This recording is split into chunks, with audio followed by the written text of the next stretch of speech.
अस्सलाम वालेकुम दोस्तों, कैसे हैं। आज अल्लामा इकबाल की बड़ी ही मशहूर गज़ल आपकी खिदमत में लेके हाजिर हुआ हूँ। तो इकबाल का कलाम कोई आम कलाम नहीं, ना ये किसी आम शायर का कलाम है। इसमें हर शख्स के लिए एक पैगाम है, मर्द के लिए, औरत के लिए, बच्चे के लिए, बूढ़े के लिए, जवान के लिए, बल्कि पूरी इंसानियत के लिए एक पैगाम है, एक अमल की पुकार है। तो बगैर वक्त ज़ाया किए गज़ल की तरफ बढ़ते हैं। इकबाल फरमाते हैं, कभी आए हकीकत मुंतज़र नज़र आ लिबास मजाज में, कि हज़ारों सजदे तड़प रहे हैं मेरी जबीन नियाज में। तो हकीकत मुंतज़र, वो हकीकत जिसका इंतज़ार किया जा रहा है। ये कुरान में अल्लाह फरमाता है, क्या ये इस चीज़ का इंतज़ार कर रहे हैं कि अल्लाह और फरिश्ते बादलों में आ जाएं तो और फैसला कर दिया जाए, तो क़यामत की बात हो रही है। तो हकीकत मुंतज़र या फिर इमाम महदी, जिन्होंने क़यामत से पहले आना है, हज़रत ईसा अलैहिस्सलाम के साथ मिलकर दज्जाल का मुकाबला करना है, फिर दज्जाल को शिकस्त दे के इस्लाम का बोलबाला करना है, तो उसकी तरफ इशारा हो रहा है। तो इकबाल कहते हैं, वो हकीकत जिसका इंतजार किया जा रहा है, तू अगर लिबास मजाज पहन के मेरे सामने आ जा तो मैं क्या करूं कि हजारों सजदे तड़प रहे हैं मेरी जबीन नियाज में, कि मेरी आजिज़ी भरी पेशानी में हजारों सजदे तड़प रहे हैं, मैं तेरा सजदा करूं, तेरे सामने अपनी पेशानी झुका दूं। तो हकीकत मुंतजर, अगर तू लिबास मजाज ओढ़ कर मेरे सामने आ जा तो मैं सजदों की बारिश कर दूं। और आगे देखिए, तरबाशनाए खरोश हो तू नवा है महरम घोष हो, वो सरूद क्या के छुपा हुआ हो सकूत पर्दा साज में, कि तरब आशनाए खरोश हो। खरोश का मतलब शोर, तरब खुशी, यानी खुशी में शोर होना चाहिए। तू नवा है महरम गोश हो, अगर तू आवाज है तो कानों को सुनाई दे। यानी अगर खुशी है तो जाहिर हो, खुशी में वो कहते हैं ना ढोल ढमक्का, तो होता है ना जब खुशी होती है, तो आवाज है तो कानों में आ। वो सरूद क्या के छुपा हुआ हो सकूत पर्दा साज में, वो आवाज क्या जो साज के पर्दे में छुपी हुई हो, तो आवाज को साज के पर्दे से बाहर निकलना चाहिए, हकीकत को सामने आना चाहिए। और आगे देखिए, कमाल शेर कहा इकबाल ने, वो कहते हैं, तू बचा बचा के न रख इसे, तेरा आईना है वो आईना, जो शिकस्ता हो तो अजीज तर है निगाह आईना साज में, तू बचा बचा के न रख इसे। आईने से मुराद दिल, यानी ऐ इंसान तेरा दिल वो आईना है, इसे बचा बचा के न रख, इसे टूटने दे, इसे शिकस्ता होने दे। क्यों? ये वो आईना है कि शिकस्ता हो तो अजीज तर है निगाह आईना साज में, ये अगर टूट जाए तो आईना साज की निगाह में और ज्यादा मोतबर हो जाता है, और ज्यादा प्यारा बन जाता है। मतलब ये कि टूटा हुआ दिल जो है वो साबित दिल से कहीं ज्यादा प्यारा है अल्लाह ताला को।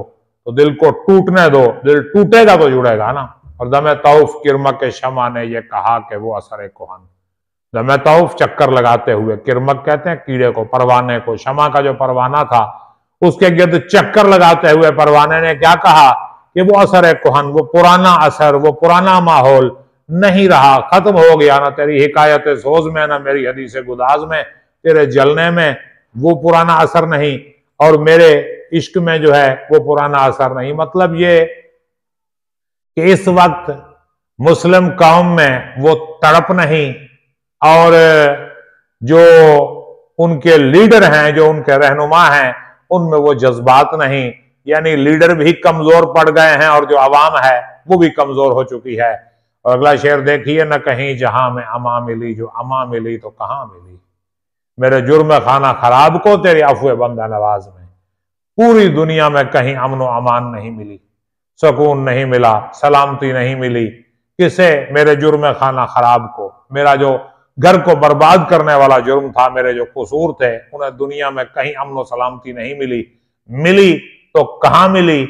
मेरे जुर्म खाना खराब को तेरे अफवे बंदा नवाज में, तेरी मेहरबानियों में। क्योंकि अल्लाह पाक जो है वो गुनाहों को माफ करता है, बंदा तौबा करे, उसकी तरफ आ जाए, खुलूस नीयत के साथ अपने गुनाहों की माफी मांग ले, तो अल्लाह पाक माफ करने वाला है। और फिर माफ करने के बाद वो जो अता करता है उसका कोई अंदाजा नहीं लगा सकता। तो दुनिया में जिसे कहीं अमा नहीं मिलती उसे अल्लाह के हुजूर अमा मिलती है। क्यों? अल्लाह ने कुरान में फरमाया, ऐ नबी मेरे उन बंदों से कह दीजिए जिन्होंने अपनी जानों पे जुल्म किए हैं, वो अब अल्लाह की रहमत से मायूस न हो। क्यों? इन्नल्लाह ला यगफिरु अन युशरक बिही व यगफिरु मा दूना ज़ालिका लिमन यशा। शिर्क के अलावा जो गुनाह चाहेगा अल्लाह पाक मुआफ कर देगा। तो माफी का दरवाजा, तौबा का दरवाजा खुला है। तो जुर्म को कहाँ अमा मिलती है? अल्लाह के अफू और मेहरबानी में और करम नवाजी में मिलती है। और आगे शेर देखिए, न वो इश्क में रही गर्मियां, न वो हुस्न में रही शौखियां। अब इश्क भी वैसे नहीं रहा, हुस्न भी वैसा नहीं रहा। इश्क भी कमजोर हो चुका है, हुस्न भी कमजोर हो चुका है। इश्क की गर्मी वो भी खत्म हो गई, हुस्न की शौखी वो भी मिट गई। न वो इश्क में रही गर्मियां, न वो हुस्न में रही शौखियां, न वो गजनवी में तड़प रही, न वो खम है जुल्फे अयाज में। अब गजनवी जैसे आशिक में वो तड़प नहीं रही, और अयाज जैसे महबूब की जुल्फों में भी वो खम नहीं रहा। यानी महमूद अयाज, महमूद जो है अपने गुलाम से प्यार करता था और बहुत प्यार करता था। तो उसने कहा कि अब वो आशिकी और माशूकी वाली बातें जो हैं खत्म हो चुकी हैं। इश्क की गर्मी खत्म हो गई, हुस्न की शौखी खत्म हो गई। अब गजनवी में भी वो तड़प नहीं है और अयाज की जुल्फों में भी वो खम नहीं रहा। और जो मैं सरब सजदा हुआ कभी, आखिरी शेर मुलाहिजा फरमाइए कि जो मैं सरब सजदा हुआ कभी, तो जमीन से आने लगी सदा। तेरा दिल तो है सा नमाशना, तुझे क्या मिलेगा नमाज में। मैंने जब सर झुकाया, जमीन पे सर रखा, तो जमीन से आवाज आई, तेरे दिल में तो बुत पड़े हैं, तुझे नमाज में क्या मिलेगा। नमाज पढ़नी है तो अपने दिल को बुतों से पाक करो, क्योंकि एक पाकीज़गी होती है जिस्म की, एक पाकीज़गी होती है दिल की। तो जिस्म की पाकीज़गी तो पानी से मिलती है, नहाने धोने से मिलती है, वुजू करने से मिलती है। और दिल की पाकीज़गी अकीदे को दुरुस्त करने से मिलती है, दिल के अंदर से मुनाफकत, हसद, गीबत और बुराइयां निकालने से मिलती है। तो जब दिल पाक हो गया तो जिस्म खुद ब खुद पाक हो जाएगा। तेरा दिल तो है सा नमाशना, तुझे क्या मिलेगा नमाज में। और उम्मीद करता हूं कि ये गज़ल आपको समझ आई होगी। अगर कोई सवाल आपके जहन में है तो कमेंट कीजिए।